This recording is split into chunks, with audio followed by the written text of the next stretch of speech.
Venus and star blessings, everybody. I just want to talk about a couple of things, namely this Moon-Venus conjunction, which you can witness tomorrow morning. This chart is drawn for Melbourne, Australia. So for you guys, it will be the 9th of November in the northern hemisphere. And the timing might be different. So you need to, adjust it to your actual location. But basically, early hours of the morning, we're going to see the Moon and Venus rising together at the eastern horizon before sunrise. See, the sun is down here in the second house, so the sun is coming up after the sun and the Moon and Venus conjunction, of course. Now, this Moon-Venus conjunction, as per Gemini Brett or Joseph Brett, however you might know him, he refers this to the throat chakra, actually. The gate of communication is what he calls it. There are a number of conjunctions that occur with Moon and Venus over several months from the time she became a morning star, which was in August of this year, August 13th. She was reborn as the morning star. And so that's why we see her rising before the sun pretty much every morning. We've been seeing this since August. But what happens is every month the moon catches up with her. They form a conjunction in a different sign every time. And on this occasion, it will be in Libra. It's quite apart from the symbolism. It's just a very beautiful phenomenon to witness with your own eyes and to just embody the energy of the two goddesses. And this happens, of course, while Venus is in her domicile, in her home sign, as it were. The next one will occur in December, which will be when Venus will be in Scorpio. So I do want to come back and actually speak to Venus in Libra, and I will try and do that tomorrow. But I just wanted to highlight this in case you're not aware. And see, two of the most beautiful conjunctions to witness are Moon-Venus and Venus-Jupiter. And the Venus-Jupiter is not as often, obviously. And it also depends on your location. It depends on, the sky at the time, whether it's overcast, the weather conditions. There's a few factors that need to kind of line up to be able to see these. But when you do have an opportunity to witness these beautiful conjunctions, I encourage you to do so, even if you're not a morning person.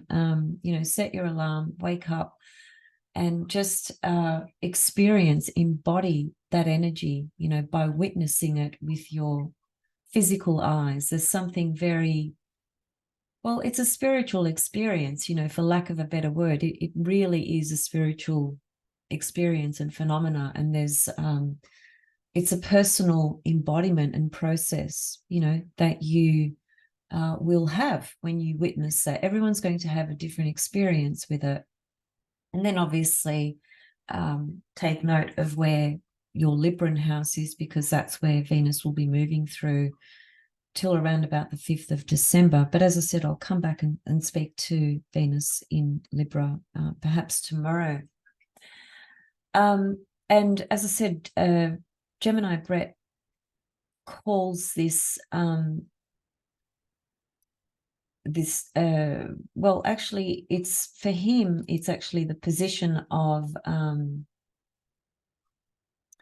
Venus and the sun. So when you look to the 9th of November, which is the 10th for me and the 9th for you guys, see how he's got written there, gate of communication, throat chakra, clearing.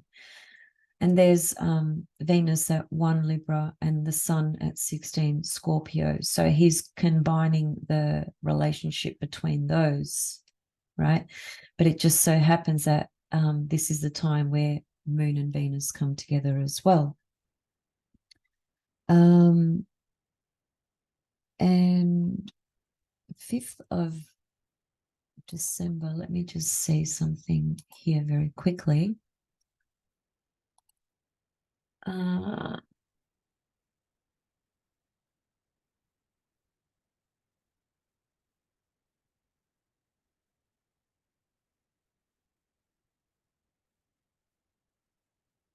So I'll leave that actually because I need to do a bit of tweaking. But going back to this, so really all I wanted to highlight today was a very simple thing, just this Moon-Venus conjunction rising on the eastern horizon, early hours of the morning, that Gemini Brett corresponds this energy between the angle of Sun-Venus corresponding to the throat chakra. And Venus, as I said, is in her domicile, so she's very dignified. Her light will start sort of decreasing over each month, really, because she'll just get sort of further and further and further away from us, as she eventually will prepare to be reborn as the morning star in June of 2024. And as she gets further and further away and her light decreases, she will get to the point where she will basically become invisible.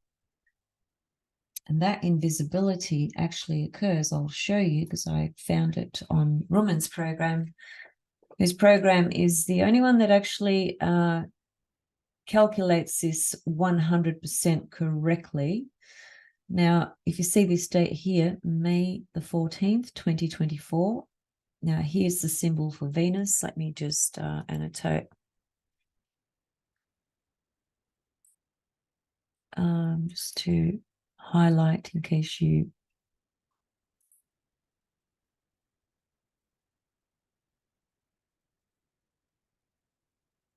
just bear with me because some functions here have changed.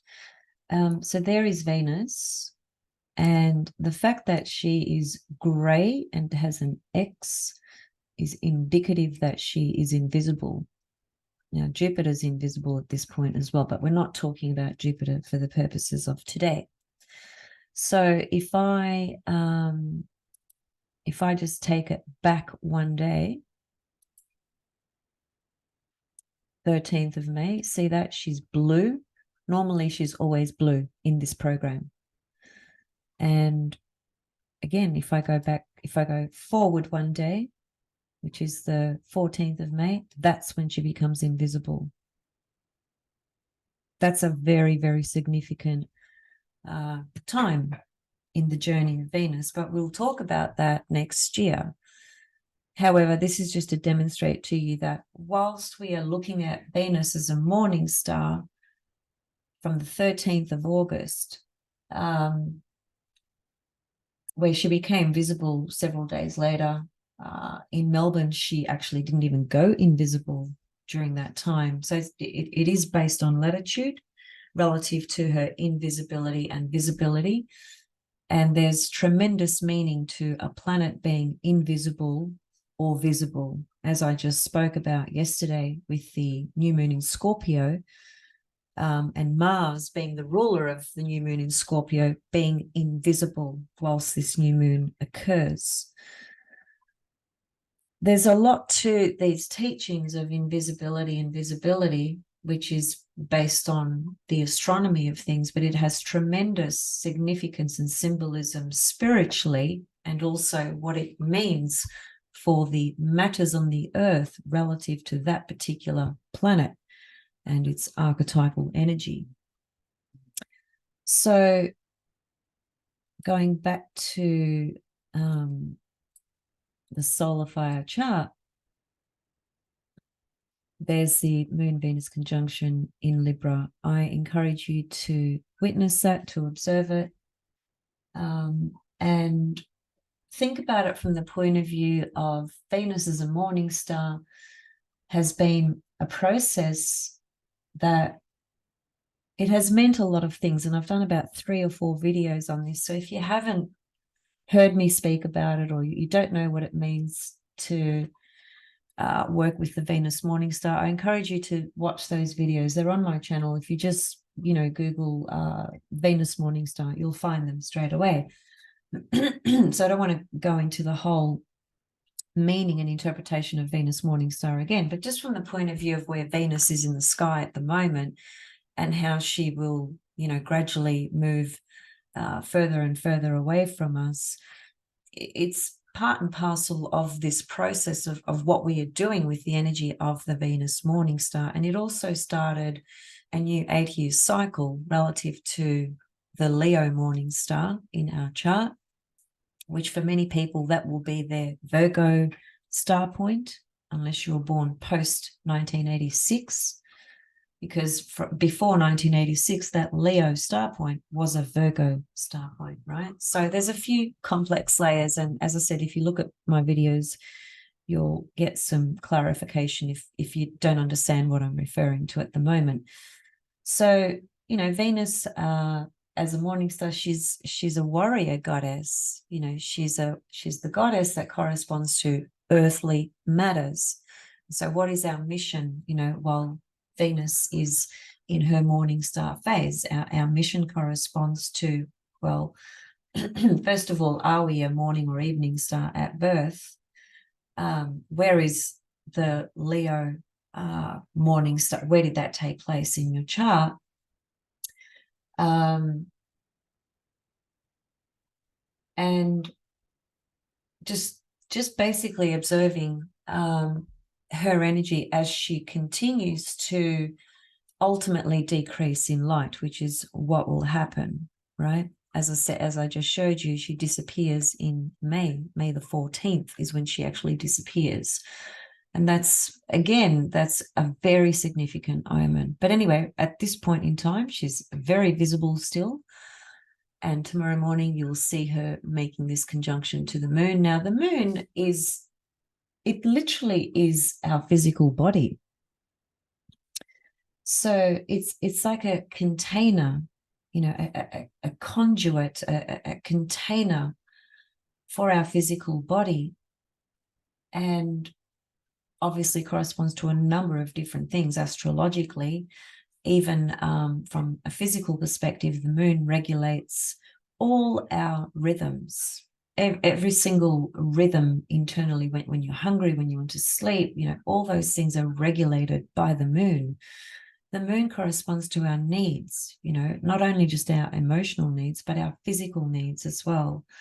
So the moon has this quality about it that absorbs energy. The moon and Neptune actually are the two bodies that act as a sponge, if you like. They soak energy. They absorb things from the atmosphere, from the ether, from the stars, from other people, from everything. They act as bodies that are absorbers, if you like. So when you see this Moon-Venus conjunction, there's the moon is, you know, she's absorbing Venus into her as well. So there's something very beautiful about this conjunction from the point of view of just from our physical body and our human eyes observing this conjunction, and just how we can integrate this lunar, feminine, divine, cosmic energy from the point of view of how we are working on our own mission, if you like, with the morning star Venus in our chart.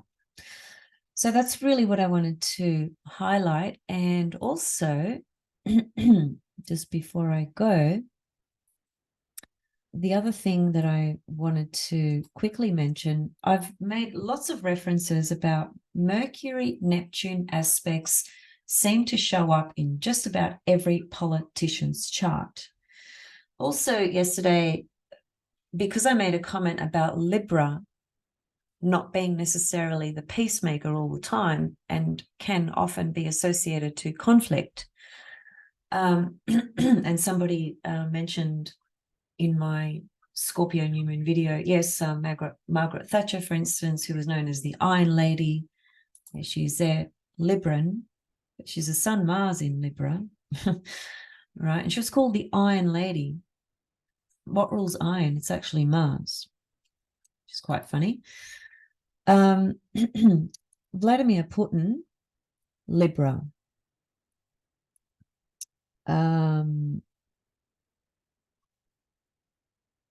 Benjamin Netanyahu, Libra.